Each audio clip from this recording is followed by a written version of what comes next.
Hi, Hello, how are hi. you? I'm so sorry. I broke my tripod. Oh my God, how did you break your tripod? You know when you're trying to oh Screw it God, in. when you're trying to screw it, I screwed it too tight and then it Yeah, snapped. that's happened to me so many times. I've got through like three tripods Gosh, throughout I lockdown. just had the crack and I was like, oh my God, what is that? Oh, How sorry. are you though? I'm fine. I'm fine. I have Good. another one that's broken as well, but Yeah, usable. So just getting through the tripods. Just I know. going through Gosh. them all. Lerato, do you want to introduce yourself for Okay. anyone who doesn't know who you are and what you're about to introduce Yes. yourself?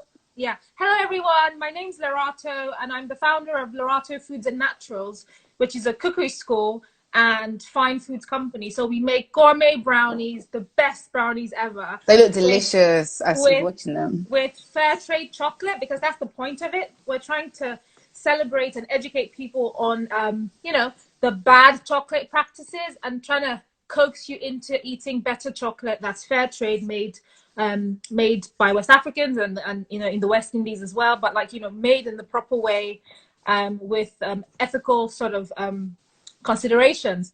And I've got cookery classes and supper clubs. Just the whole thing is about celebrating African food and Yeah. African culture and making us shine. I love that. I was actually watching. I was on your page earlier looking at your brownies, and Ah, I really liked the African afternoon tea that you done. And I yeah. was like, that's a really nice idea. Should you tell me a little bit about I'm that? sorry. I'm sorry about this. What's his name? His name is Tuppence. I can't control him. Toppin. He's used to me doing stuff like this, and Yeah, he wants to sort of see what's happening. So ignore him. is that my Yeah, son? African afternoon tea. I started this about 4 years ago as an immersive event. Hmm. And the idea was, you know how, afternoon tea is very British. We Yeah. all enjoy it. It's really, a fabulous treat, but sometimes can be very boring, you know, Yeah. with It's a bit repetitive. Yeah. really boring sandwiches. Most of the time, when I go for afternoon tea in a nice hotel, I end up eating some things and wasting others because Yeah. it's, cold sandwiches and cucumber sandwiches. Yuck. No. So, I mean, if you like that, good, but I thought there are some people who would appreciate really nice chocolate, really nice African inspired treats. Even if we have a sandwich, in the summer months, I do like a mini roll with like honey buns and mango chicken, things like that, really Ooh, flavorful. switching up. Yeah. So now on the menu we've got African afternoon tea online. So it's a virtual experience. When you Yeah. book, you get a box of the brownies, Hmm. and then I cook with you. I teach you some of my recipes and how to make canapes at home. Things like plantain canapes. I saw that. That's Yeah, really interesting. yeah. Because why not, right? We eat plantains, Yeah. and then why not make it pretty? So yeah. And then I've got African afternoon tea at home, which people Hmm. sort of. I live in Sussex, so people order it locally. For afternoon tea at home, and people order it as well for like catering if they have a party or whatever. Hmm. Yeah, so I just thought, yeah, I just like using our culture and things like this to sort of attract people using Yeah. food because everyone loves food. Everyone loves food. Everyone eats. So And yeah, so and it's a fun. good way to merge the two things together. Yeah, What yeah. do you think is like the current, I guess, perception of like West African cuisine, like overall? Um, do you know what it is? I think the major problem is a lot of people don't even know what it is. They're not Hmm. sure what we eat or what's on the menu is usually the first thing. Like, what does the food include? Yeah. My job and my colleagues, people that sort of cook, chefs, writers, it's just that it's, I think, first and foremost, apart from feeding, is to educate, to invite, to inspire. I think and that's the road I'm taking. If I'm educating more people, then they'll be aware of it and then they can ask for it. I'm trying to normalize it. Um, Hmm. I don't think anyone's trying to hurt us by not eating our food. They just don't know it. Yeah. They don't know what it is. What's some of your I guess what's some of your favorite dishes to cook, or what would be the kind of introductory meal you'd cook for someone who's never had any West African food before? It's always jollof rice. Well, Hopefully Ghanaian jollof rice. I jollof know you're rice. Well, Nigerian, let's but not even get there. Let's not even start. Jollof rice is good because no, I always tell people not because it's the best rice dish in the whole world, but because it's a dish that sort of it holds our memories growing up. You know, you have jollof after church, you have jollof at a party, at a naming ceremony, at a funeral, at a wedding. So it's one of those dishes that sort of sticks with us as we go through life and we grow up. And I think for me, that's what it just evokes memory of being together with family. And another dish, I make several things. I always serve plantains. I'm addicted to plantains. My God. Who isn't? They're great. I've got these two slightly overripe plantains here. Do you see how massive they are? Look how huge those are. That second one's really big. You've got a good vendor down where you live. I'm gonna turn it into oh yeah, it's actually funny. I'll tell you a funny story. So my husband's British, and I sent him to the greengrocer. The greengrocer knows me but doesn't know him by face. So he picked up plantains, went to pay, and the greengrocer says, do you know what that is? That's plantain. And he was like, I know it's not a banana. He was just getting it, yeah. I said, why didn't you tell the greengrocer who your wife is? You know, but yeah, he gets people digging at him quite a lot because I send him on lots of errands. But anyway, another thing that I serve is plantains. I typically roast them. I don't fry. And when you roast them, they don't come out mushy. They're really nice and intact, especially if it's not too ripe. And I put lots of spices on them, maybe paprika, smoked paprika, cumin, coriander, black pepper. Nice. You could do lots with plantains that we don't typically do back home. We just fry it. But you can roast it with spices. you can roast it with spices. So I serve people plantains a lot because a lot of the time they would have had plantains, maybe slightly mushy, and I get people saying they didn't really like it. It was a bit soggy, too greasy. And then another dish I serve quite often is Moroccan dishes like harissa chicken. I teach people how to make their own harissa from scratch. Yeah. And we have a dish called moi moi. It's made. Are you West African background? I'm half Ghanaian. Ah, okay. I don't think you guys eat moi moi. It's I know what moi moi is. You know what it is? Yeah. So it's like a steamed bean. So I make that a lot. That's actually part of the African afternoon tea menu, but I make it into a tart. I make it into a nice tart. So people are always surprised by that. They're like, "What's this posh moi moi?" So what would you do for like dessert? Dessert, I almost always do chocolate, so chocolate, spice chocolate, like East African chai spice with black pepper, and I often do like a chai spice poached fruit. So you can poach pears, or I do like a poached pear or poached mandarins in hibiscus flowers. So it comes out red and juicy and tart. I haven't explored many coconut-based desserts, but in Nigeria we do have a lot of coconut-type cookies. So we would make desserts with coconut, and then something that's a little bit more tropical, perhaps like a mango pudding. I would make like a mango pudding with chocolate on top. Yeah. And with like a chocolate mousse or a ganache, put it in the fridge and it's set. So you have the soft mango at the bottom and you have the chocolate on the top. And of course, the best desserts are my brownies. So I was going to say, I mean, the brownies have to be in there as well. My brownies are just the best. I definitely feel hungry as well, talking about all of this. I'm like, oh, I need to go to the shop and get some plantain as well. Yeah. But when you first kind of started off, Lerato Foods and stuff, did you have like a background in like culinary school? Was this just from pure passion? So I didn't go to culinary school, but what I did was, when I was in university, I was studying economics, and I always sort of cooked for myself. Growing up, I did learn how to cook. We had a family chef at home, and I would sort of sneak into the kitchen and see what he was doing, even though I was banned in Nigeria. So I learned, but my mother doesn't like me saying this, but I actually learned how to cook originally from our chef growing up. Yeah. And as an adult, I just had that sort of passion and desire, but you never really know where it's going to be. So after university, I went to Nigeria, trying to explore, and I started a food business. I had a pizzeria and a catering company. And from that food business, I met one of my customers was a TV producer. And that's how I started on TV shows in Nigeria. So it came from business, TV. Then I had a column in The Guardian.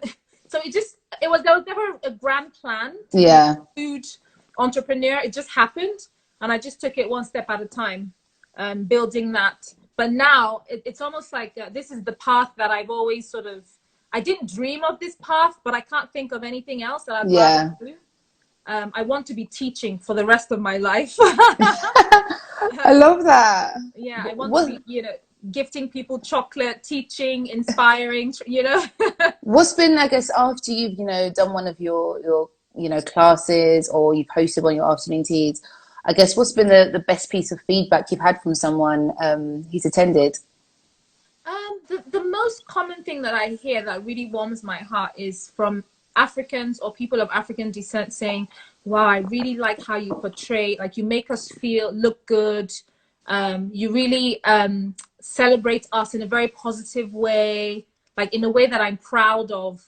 And from non-Africans, I really like when they say, wow, like I can't wait to come back. You really opened my eyes to what to expect. And I tell them it's not necessarily what you get if you go to Africa, you know, because I'm modernizing street food. Yeah. But the point is, you do get that feeling of eating together. We're very vibrant and happy people and very welcoming.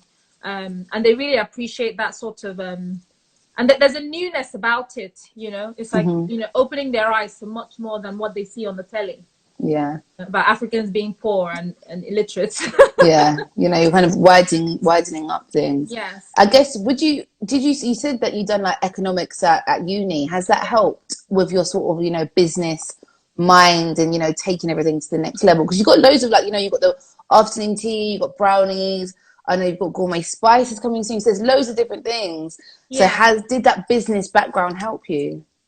I think so. The thing is, economics is not business. It's more, I studied more policy creation, policy management. So it helped me in terms of knowing a lot about wealth creation, knowing a lot about, because I studied economics and specialized in the north-south divide. So the difference between the West and, we call it north-south divide because of how it is on the map.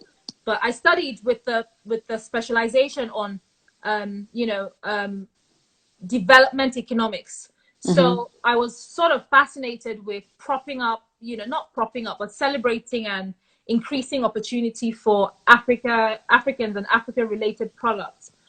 So in that sense, that also involved, you know, a lot of business strategy and knowledge, but not exactly business. Yeah. But it did help me a lot. It does help me to date because I don't just come from a background that perhaps doesn't know anything about business or economics or finance.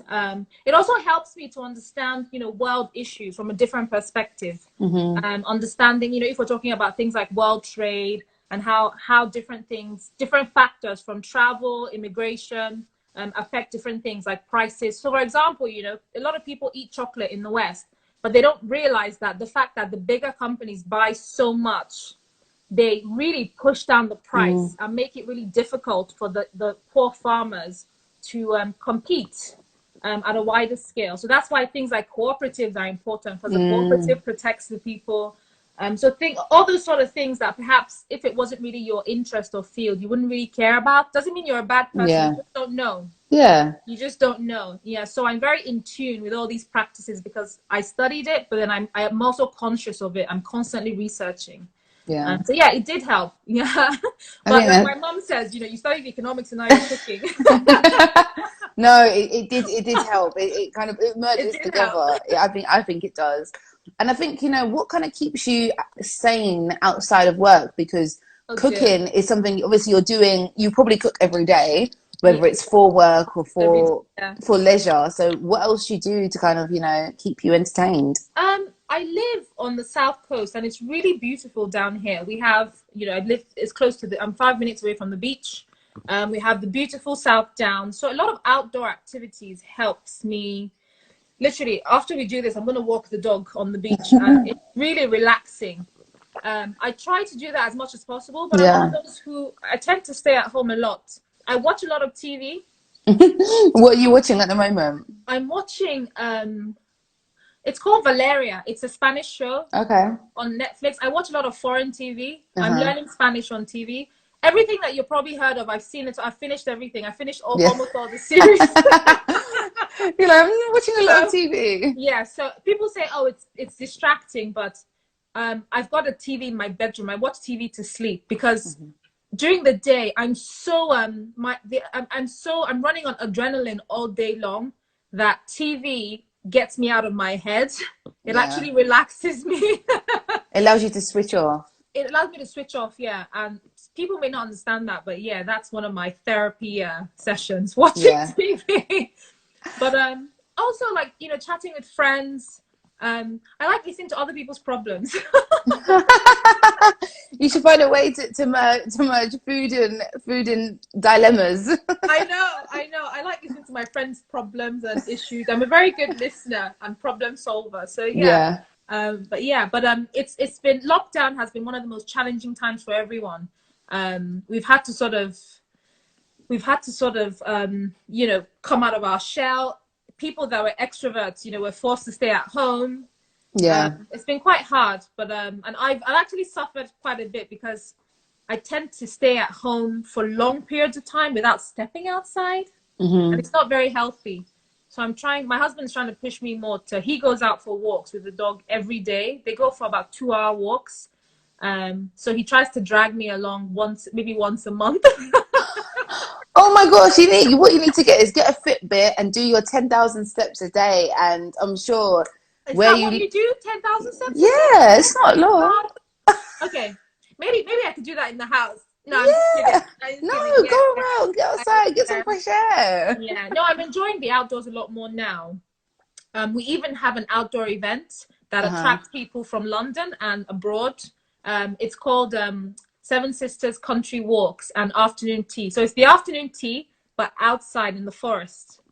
So Yes. it's like nice, the weather's good, have some of the brownies. Exactly. So the scenery is gorgeous, and then we sit down to eat and talk. It's really nice. Once we had somebody book for a engagement. He wanted to propose to his girlfriend. Oh, that's cute. They had a baby. Yeah, it was so sweet. So yeah, so all these different, I just try to incorporate food to things that I know people enjoy. Yeah. And it makes it like a natural experience for everyone. Yeah. So what's your future plans? Because I saw you got gourmet spices coming soon, which sounds exciting. So the spices, you made a point. You said you've got several different things, but they're not that different actually. They make sense within, there's like a linear plan I have. Mm-hmm. They make sense within the business. So the spices, for a long time, I've been telling people to go buy spices from other people for my classes, for the cookery classes. And then when people come to my class, they make their own. I teach them to make their own spice blend, and they take it home. And I get emails saying, "Oh, I finished my spice blend, and I tried to make it. I didn't get it right. It wasn't as nice as yours. Blah blah blah." And then I thought, well, why don't I just make the spices? It makes complete sense. Yeah. Make the spices, and have people have it available on the website. People can order, and it's not just spices. But I'm gonna have a spice club. I'll tell you. I'll mention more about it when it starts. Spice club, okay. Yeah, you're not just buying; you get lots more. Yeah. But I'll keep it stim for now. I love that, a spice club. That sounds like. I'm really curious about that actually. Yeah.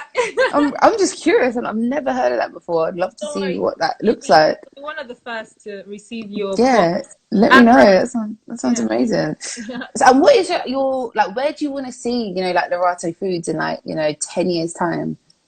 So in 10 years, honestly, I see the brand being like a home brand, meaning if you want your chocolate, if you care about fair trade chocolate, you want gourmet chocolate treats, you order the brownies. And the essence of the spices is to make sure that I'm with you in the kitchen at all times, without you being in a class. Mm-hmm. If you're using my spice blends and the spices with my videos and my recipes, I'm literally holding your hand. Yeah. Without much effort from you having to log on. So I really feel I would really like in 10 years for a lot of my recipes and the spices and the foods that I provide to be, that catalyst to help you eat more African inspired food at home as a normal thing, not as a special thought. Yeah. What am I going to have for dinner? Let's say maybe Thai, maybe Indian. Maybe I'll have some plantains with my dinner. You know that kind of thing? Yeah. It becomes like a norm. So it's just Becomes a like, norm. Yeah, oh, and let's just have it. I think we'll get there. We'll get there. You just have to keep educating people and keep feeding them, and they'll get used to it. They'll figure out what they like and pick and choose. My plan is to be a household name and to help as many people as possible learn how to cook. And it's not just African food. In Sussex, I teach people Thai, Indian. I just don't talk much about it. Yeah. I teach lots of basic cookery skills. We have a kids cookery club. And oh, that sounds nice. Yeah, and for a long time, I didn't realize, because it wasn't intentional, that my recipes, I noticed that I attract a lot of people with a lot of celiac disease, people who are watching their diet, diabetics, vegans, because a lot of the recipes tend to be very low in carbs or low in grains, very high in protein, high plant-based, a lot of plant-based option. It wasn't intentional when I started, but I noticed from people that tend to subscribe and buy things and book classes that they're very interested, especially the African classes, because they find that it's less fatty, less unhealthy. It's healthier food, healthy food, but not boring food. Yeah. I wanted to ask you, actually, you touched on it just then, but like veganism traditionally in a lot of like West African dishes it's quite hard to sometimes think, okay, what can I have as a vegan dish? So what would your kind of vegan West African meal look like? Because I'm trying to be a vegan and I'm finding it quite hard. To be honest, I think it's easier than you think. Do you think? My favorite food, like the thing I want to eat on my deathbed, sorry to be morbid, is beans and plantain. It's like a beans pottage type, it's like the slow cooked beans and plantains. Sometimes people put crayfish, sometimes not, but that's a typical vegan dish. You can make it with if you don't have access to sustainable palm oil, you can make it with you can just blend red peppers for that sort of red look. Yeah, beans and plantains would be the classic vegan dish without the fish, without dried fish. Other things that you can do, for example, I substitute things like aubergines, mushrooms, even cauliflower. I find that if you roast cauliflower, like I make a mean suya cauliflower roast. I roast the whole thing. I make the suya rub, but I make it like a rub.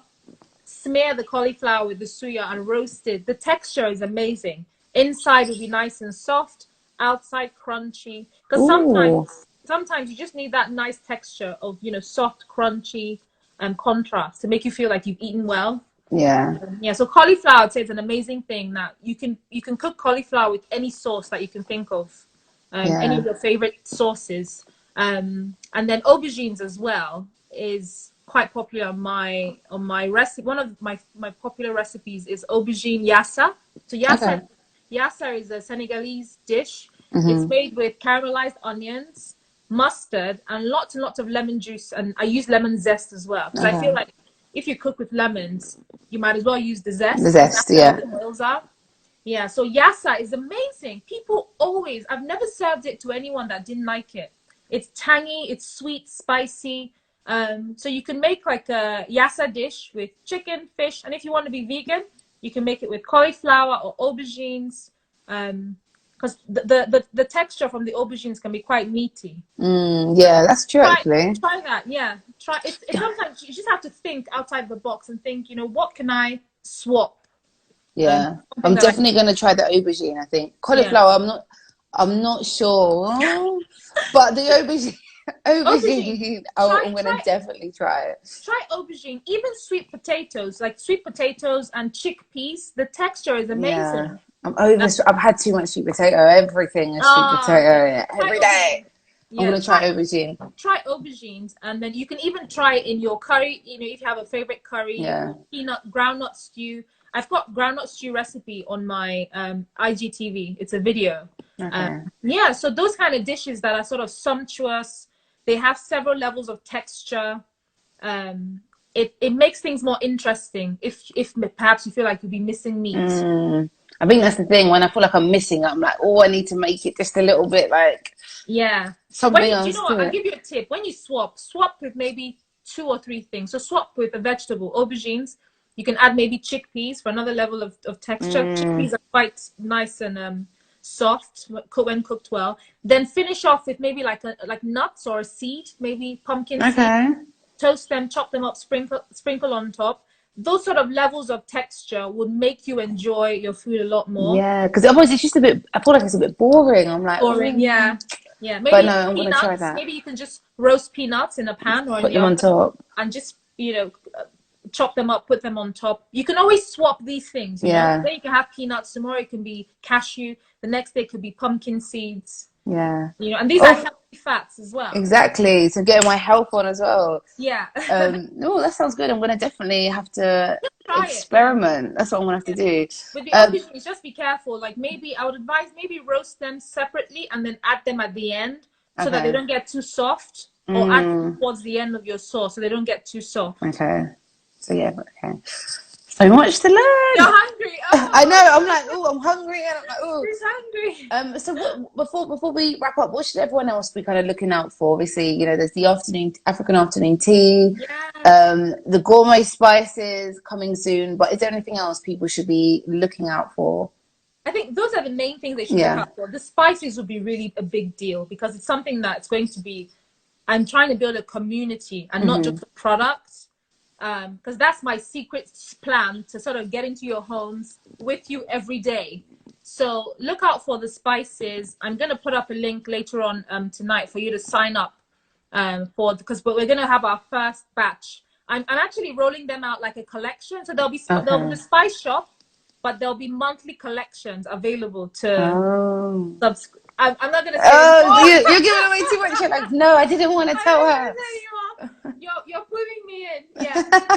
I'm going to do it like a fashion collection. So there'll be several collections available, changing collections. So to keep things interesting. Yeah. Go subscribe to my website and you find out. I love it. Oh, Lerato, you're lovely. Thank you so much for joining us today. And you've definitely made me feel very, very hungry. I hope you have food. Have you got food? I literally ate about an hour before this. So I'm like, but I'm hungry. I know I'm hungry, but it's like I don't need to eat. Yeah, you're just greedy. I'm just very greedy. That's what it is. But I'd love to definitely. I'm going to try to get some of the brownies as well because they sound delicious as well. So I'll send you some. yeah, definitely amazing. I will. Thank you. Know if anyone in your house has any allergies or anything. Okay. Sure, it's the right brownies. Yeah. Definitely. Lerato, thank you so much. Thank you. Take care, my darling. Bye. Bye, everyone. Thanks for watching. Thank you.